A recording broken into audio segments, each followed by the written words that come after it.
The minidoll doesn't really have a tail, but as long as that's the biggest problem with it, I think this is a gorgeous, quick Dollify. BrickoMotion. Hello, Claire here. Today I'm gonna try to quickly Dollify Lola Bunny from the Looney Tunes collectible minifigure series. And because it's October, I'm gonna do something creepy at the end. It's gonna be a chimera, you already know that. If you watched any of my videos, that's coming up. Let me start at the beginning, which is why I even got this figure. Because I'm not that huge of a Looney Tunes fan, but I'm gonna say collecting, even though I hate that word, the collectible minifigure series pamphlets. So the quickest way for me to get a pamphlet was to just buy one minifigure and get the pamphlet with it.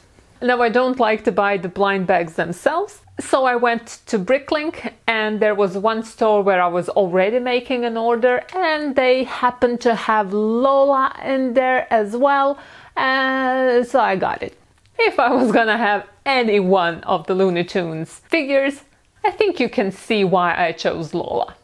When the minifigure arrived, this is an honest recreation of what happened. This skin tone, what is that? Let me check my Lego color chart. That's the nougat skin tone.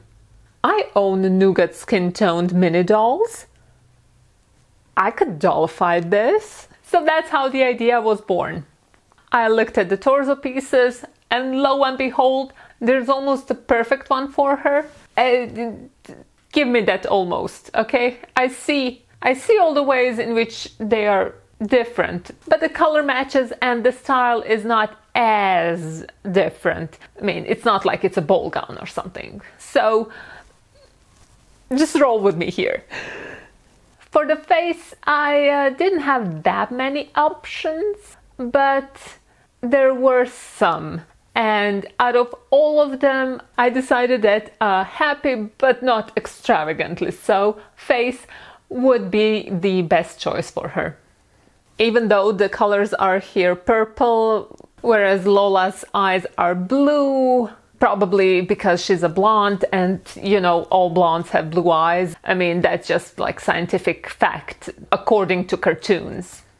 Anyhow, this is a quick Dollify, so I'm not painting anything, so let's, again, roll with it. For the hairpiece, we need a hairpiece. It does need to be blonde because this little patch here is blonde. And we need a ponytail because Lola has her ears tied up in something like a ponytail. So I want a light yellow hairpiece with a ponytail. Luckily for us, such a part exists and it is incredibly common. So that was no problem and we could move on. And the only part now missing are the legs. Now, we still do not have such a huge variety of nougat skin legs pieces. So it wasn't really a surprise that none of these matched. But we do have some light nougat lavender skirts with light pink shoes. Now that's a good starting point. So a quick Dollify for me means no painting whatsoever. So this is me technically cheating, but not quite, because I've painted this piece before. This is how I cheat, by preparing beforehand. I have no idea when I painted this. It's very likely I painted it like 2 years ago while I had some nougat colored paints already prepared and I didn't want to let them just dry.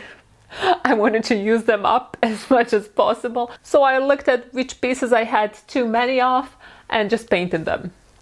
Because now I can just take the legs piece, and even though I know they are not sport shorts and those are not tennis shoes, we're doing a quick Dollify. Accuracy isn't the goal here, speed is. So let's just put it all together and see how it looks. I mean, the colors are spot on. It's like I'm using Lego's limited color palette in both cases. I mean, I see the flaws, I am aware of them, but this mini doll just looks great. It's not 100% accurate, I never claimed it would be, but I love it because it's beautiful, but also because of just how quickly this Dollify was. I think I can compare it only to Fleur Delacour Dollify. That was quicker because I didn't have to search for any painted parts. Coming back to the topic at hand, the facial expression maybe could be better, but I am still pleased with this one.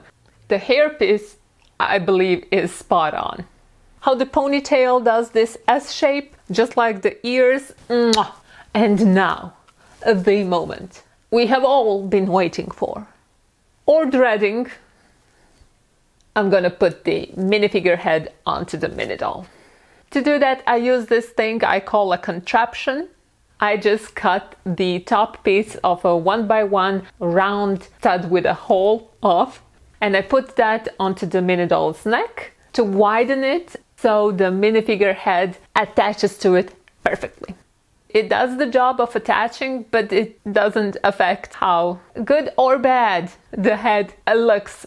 I genuinely get creeped out by these chimeras that I make, and why do I keep making them? I do not know. I don't know.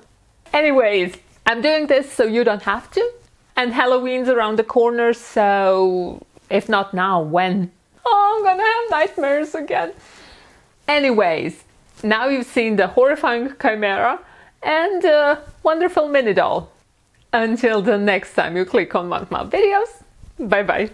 And if you're wondering what this is for and where I got it, well, I made this myself, and you will be able to get something like this in the foreseeable future, hopefully.